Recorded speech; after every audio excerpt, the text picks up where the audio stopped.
I have felt different kinds of emotion in this past few weeks, especially because of the fact that there's just been a lot of stories about Nigerian Christians being persecuted and killed at a very high rate. Not every Nigerian Christian that is afraid for their lives because they're Christians. At least I'm an example of one.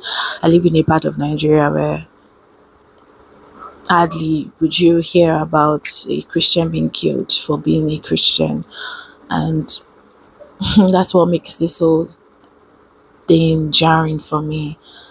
I'm seeing videos of massacres. I'm seeing Christians, Nigerian Christians that live in the north where this happens a lot, where this thing is concentrated.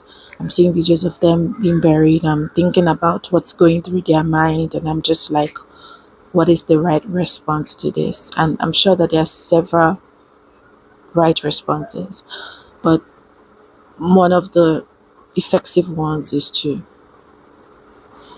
pray and send comfort and send help.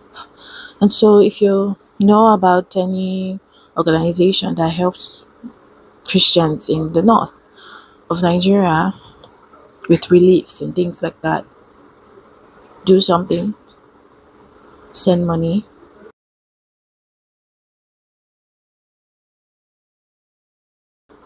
If that's not something you can do, you can pray. I'm going to take them even more seriously. Just thinking about it, this is something that has gone on for a very long time. Since I was a child, I've heard about stories of Nigerian Christians being killed. I've heard about the various killings, the Kano riot, and all of those things. And I'm an adult now and it's still going on. I think that they need all the strength that they can get. And